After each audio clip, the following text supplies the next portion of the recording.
Welcome to Motivated to Lead podcast, helping you become a better leader. I'm your host, Mark Klingsheim. Hi, everyone. Thanks again for joining us for our podcast this week. My name is Mark Klingsheim with SEMA Partners. Each week, we interview leaders and they share lessons learned from their careers. Our goal is to help you become a better leader. This week, we're going to revisit a conversation that we had a while back with Marilyn Gist. She has authored a book entitled The Extraordinary Power of Leader Humility, and she speaks and consults widely. She's a scholar, teacher, trainer, and senior leader. And she is formerly Associate Dean, Professor of Management, and Executive Director for the Center for Leadership Formation at Seattle University. And she's got some great thoughts she's going to share. Looking forward to today's conversation with Marilyn. It's great to have Marilyn joining us from Seattle. And Marilyn, appreciate you taking time out to talk to us. Sure. It's great to be here. Thanks for inviting me. Yeah, absolutely. Well, I've seen some of your interviews, and I'm aware of your new book, and we're going to jump into that shortly. But first off, could you give us just a little bit of an overview of your career and your story? Part of what I have done is to spend a lot of time in higher ed, about the last few decades, and prior to that was involved in procurement in both the private sector and the government sector, and got my early management experience that way, and then decided I really had a lot of curiosity about this topic of management and leadership. My work in universities has spanned UNC Chapel Hill, which was my first job as a professor, and then I migrated to University of Washington, and finally as an associate dean at Seattle University. So I have mainly taught executive programs, executive MBA and certificate programs for most of that time. And the real joy for that is working with lots of leaders and seeing both the pain points and the things that work. And that's what led me to really want to study this topic and write the book. Great. Well, the new book that you have written has come out just recently, and it's a great book. Encourage everybody to pick up a copy, but it's called The Extraordinary Power of Leader Humility. And the subtitle is Thriving Organizations, Great Results. And I saw your interview with Alan Mulally, and who is the former CEO of Ford and Boeing, as well as with Marshall Goldsmith. Great interview. Encourage people to take a look at that. But you talk about, and actually Alan has written the preface of your new book, but talk a little bit about just your thought process as you're writing that book. Well, I had been fortunate to meet Alan probably about 7 years ago when he was stepping out of Ford and trying to figure out what he was interested in doing next. And I brought him in to work with the programs that I was running at Seattle University, and we just kicked up a great collaboration and friendship over time. And he actually is one of the people that inspired me to really think about this topic of humility. You probably saw in that interview with Marshall that Alan talks about humility, love, and service a lot. Right. And he really models that leadership style. And it was a big part of what helped him turn around Ford Motor Company. I mean, when he took over, that company was losing $17 billion that year. As he put it, that was the forecast, and they delivered on it. So he had a major challenge. And of course, this is a global organization with about 300,000 employees. And his intent was never to walk in and clean house and bring in a new team, but his intent was to really shift the culture in a way that galvanized that large network, not only the employees, but the suppliers and the dealers and customers, so that everybody rallied around this notion of one Ford, but where he embedded this culture of humility and love and service, if you will. And that just got everybody excited. And it turned it around to where Ford became, first of all, they were the only one of the big three auto companies that didn't take government bailout money. Right. And they later became one of the best companies in the world before he left. So he was a role model, just, learning more about Alan's story and then thinking of some of the other CEOs I had gotten to know. And I just realized, there's a topic we're not discussing, which is leadership is a relationship. And the way in which we relate to people has a lot to do with how much they're going to buy in and give of themselves, or how much they're going to kind of walk through the day giving what they have to and no more. So if you were to define leader humility, how would you define it? So, that's an interesting question, because a lot of people misunderstand it and they think of it as a weakness that's not consistent with leadership. But what leader humility really is simply feeling and displaying deep regard for others' dignity. And dignity is about a person's sense of self-worth. So we all have and we all need a sense of self-worth. And nobody's sense of self-worth is more important than anyone else's. So when a leader gets that and has, what I'm using as humility, has this sense of your sense of self-worth is important to me. So in my relationship with you, my interactions with you, I'm going to be sure to not step all over that. And as I support that, trust goes up, employee engagement goes up, initiative, problem solving, all of the stuff that you want goes up fundamentally because the relationship is more healthy. So we've all worked with people that maybe have expressed the opposite of humility. Yeah. I think some of the role models of leaders that we've seen over the years, some that are, have led their organizations, but maybe don't express that humility. And I think sometimes people want to emulate somebody as a leader, and they take maybe that part of that and say, okay, I need to be that to be successful. Talk a little bit about that and just kind of your... So I think what we really need to get at this point in both our national life and our corporate life is the ability to distinguish strength from humility, because you can be extremely strong. In fact, Alan Mulally has been described as being a very humble leader who has a spine of titanium. So you don't have to be a mushball in order to have humility. They're very, very different things. You can have high standards, high goals. And I think what people mistake when they look at folks and say, oh, I want to be like that person as a leader, is they see the strength and they want to play into that. They want to really be hard driving and goal oriented. And that's all fine. But it goes back to needing to realize that leaders work with and through other people. They're not individual contributors. And a lot of people who end up in leadership get there because they've been top performers. And so they think that their job is simply to drive everybody else in the same way. And that doesn't generally work very well, Mark. So what they have to do as they get to the top is realize I am working with and through a wide range of constituent groups, whether those are employees or vendors or customers, senior management, board members, regulators, environmental activists. I mean, whatever it is, you've got multiple groups and you have a relationship with every single one of them.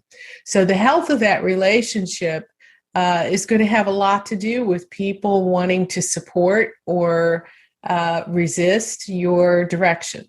It's that simple. You had a great diagram, and I wish I had it here to share, but I'm sure you can see it in the book.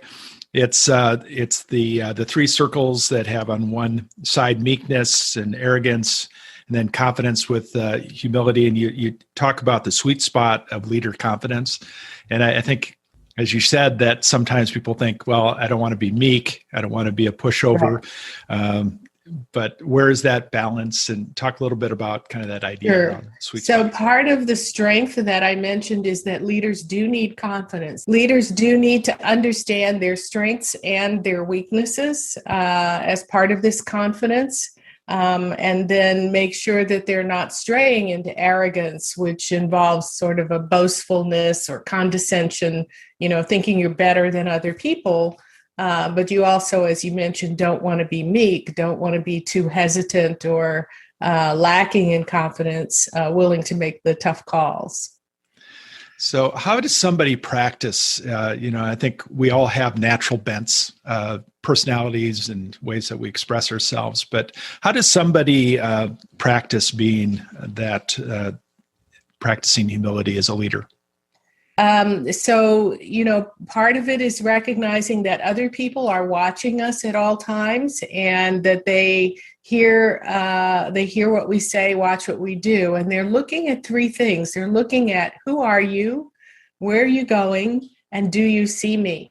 And within each of those buckets or three questions are behaviors that leaders can monitor. So the way a leader answers the who I am is about what kind of ego balance do I have? And this is what we were just saying in terms of arrogance or confidence or meekness. You want to be balanced in the confidence, but not stray one way or the other. And it's also about your integrity. Can I trust you? Is your word good? Do you walk the talk? Do you deliver on what you promise? So that robust integrity helps leaders display that respect for others' dignity. And then, it's about the direction they set. Do they set a compelling vision and back it up with ethical strategies?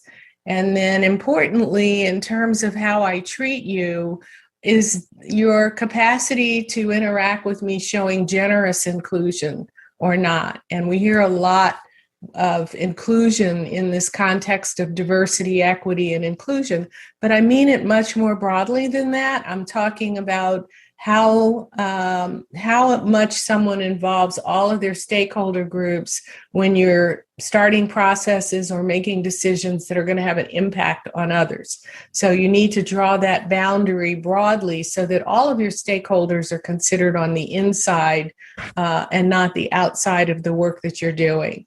So generous inclusion is part of it. And then finally, developmental focus, looking at your employees and your customers for the long term. What are their long-term interests, and how can I, in the course of my day in and day out interactions, make at least some effort to try to support that?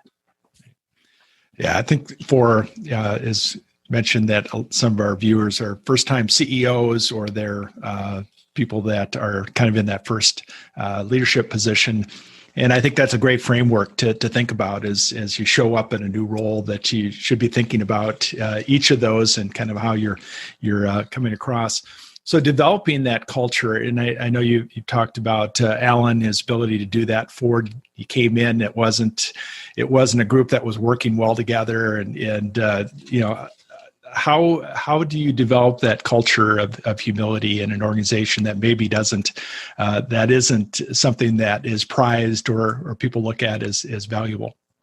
Well, it starts at the top, obviously, with the CEO's behavior. It's hard to have a culture that embraces that if the CEO is going in the opposite direction, right, himself or herself. And one of the things that I did in the book was to interview a dozen CEOs, Alan being one of them, but many others, of highly successful companies.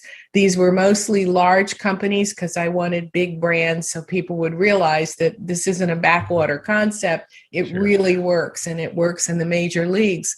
But one of the people I'll describe, in terms of your question, is, say, Jim Senegal and Costco. And he's co-founder and was CEO for many decades of Costco, which became this global company with many, many wholesale warehouses. And they got there without advertising. They don't advertise. They get press, and the positive press helps carry them. But mostly what Jim said is, if you deliver value for the customer and you treat your employees well, you'll get it. And when I interviewed him, I asked him about this culture thing. And one of his comments was, we try to create a jerk-free culture. And in terms of hiring, I asked him, well, is humility something that you look for when you're hiring leaders or making promotions, and they lean toward promoting from within? And he said, yes, we do. And of course, occasionally we've made mistakes. It's very hard to teach people skills. So you try to select for that.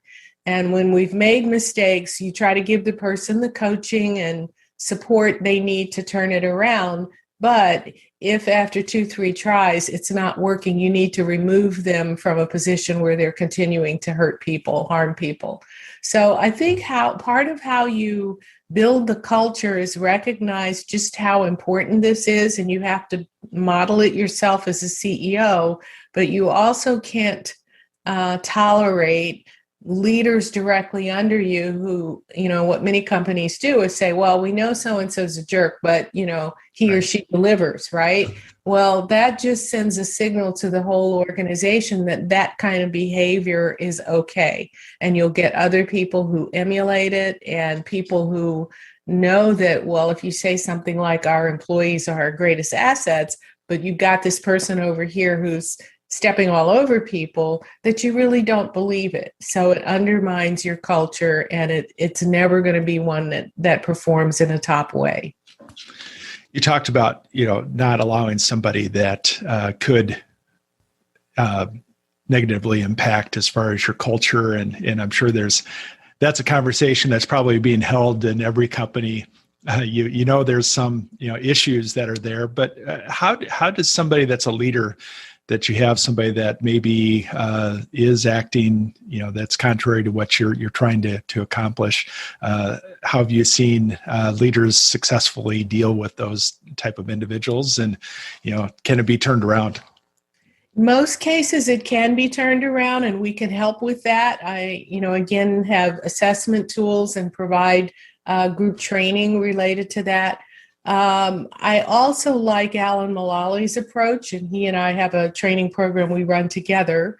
But his approach is to be very clear about the behavioral expectations. So he has a chart that he uses with his leadership team that has a whole list of expected behaviors. And they begin with employees first, people first, everyone is included, love them up. And they go on to, let's listen, appreciate, and respect each other, and on and on. And he makes it clear early on that this is the behavior I'm modeling, and I'm accountable for it, and you're accountable for it too.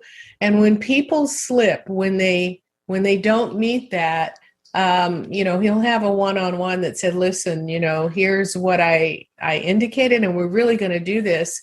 And most people turn around. Most people finally get it because he models it. And when they don't, he has that conversation that says, we've talked about this 2 or 3 times, and you're still not doing it, and I'm requiring it. So what you're doing is making a choice that this is not the kind of environment you want to participate in, correct? And at that point, the person either gets it or they opt out. And he'll help them understand you're going to be happier somewhere else, and we're going to be happier with you somewhere else. So occasionally you may need to help someone realize that this isn't the right placement. But what I like about Alan's approach is that there's no excuses. There's just simply no exceptions to how we treat people. And that's so important if you want your culture to be healthy. So other leaders that you think model this, and I know there's other examples in the book of organizations that you've talked to. Sure. Phyllis Campbell, head of JP Morgan Chase Northwest, well known for having a very humble leadership style, and previously CEO of a bank, CEO of Seattle Foundation. Sally Jewell, who was former U.S. Department of Interior Secretary. Brad Tilden, who just retired from Alaska. Sorry to see Alaska lose him, but I'm sure there's great succession planning.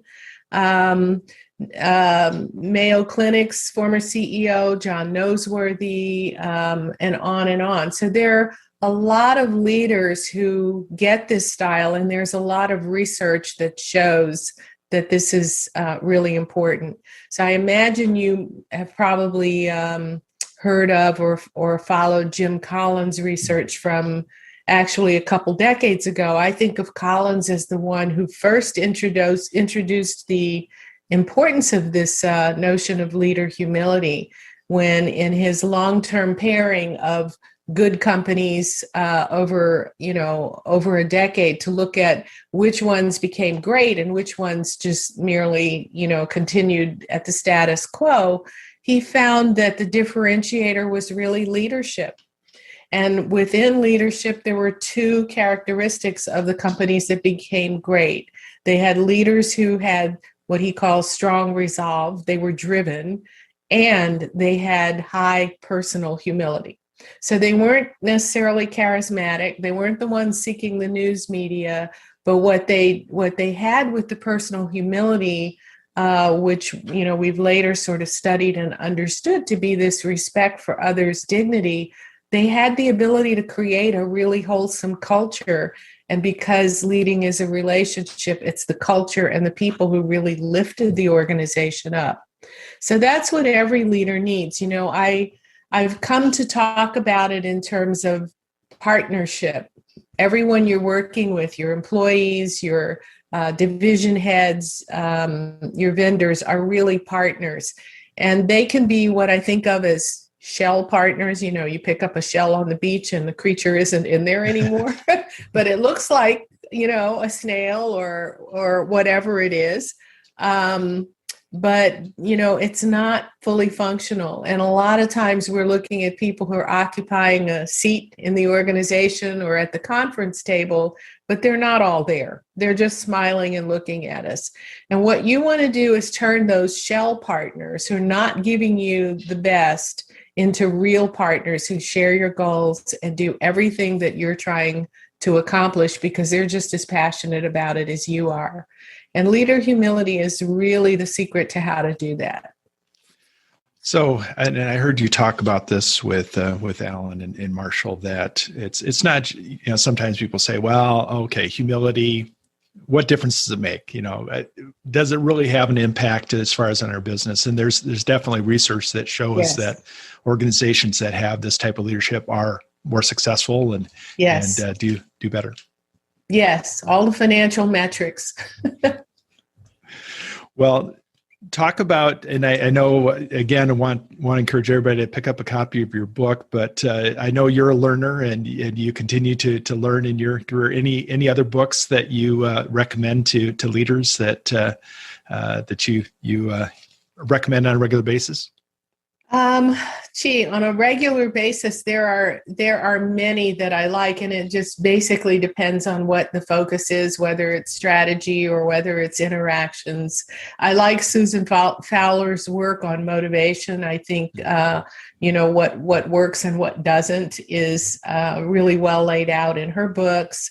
I also like some of Simon Sinek's books. It starts with why, when you think about what it is you're trying to do and how you get other people engaged rather than telling them things like, well, we need to improve our bottom line, we need to improve our quarter's financial performance. It's really starting with the why, and I think Sinek does a great job of articulating that. So those are a couple of my favorites, but obviously, Mark, there are many people who've written in this arena and quite a bit that's strong. Great. So outside of work, what do you like to do to recharge when you're not doing interviews and writing? I walk a lot, and out here in Seattle, which is cool and gray through most of the spring, we're blessed to have a couple of 75-degree days with the sun blaring out there. So I will be heading out in a while to, log some miles and try to get up out of the Zoom seat. Right. So how would somebody learn more about your work and what you learn more about you? Well, I'm active on social. I post regularly, particularly on LinkedIn, and would invite all of your audience to connect with me there. I'm also on Twitter, and both places it's MarilynGist.PhD. I try to stay consistent with that. And then I'd love to have you go to my website and sign up for my community. It's no charge for that, but I do send out blog posts on a range of topics. And the website is just www.marilyngist.com. So, love to have you be part of that community too. Great. Well, thanks so much, Marilyn. This has been a lot of fun and very important work. And I think encourage every leader to pick up a copy of your book and apply it. I think it's one thing to read it, but also to apply it in your leadership. And definitely appreciate your insights. Yes. Thank you. Thank you for listening to the Motivated to Lead podcast. Please subscribe on iTunes. You can also see a video version of this interview at motivatedtolead.com. This podcast is brought to you by SEMA Partners, helping you find your next great leader.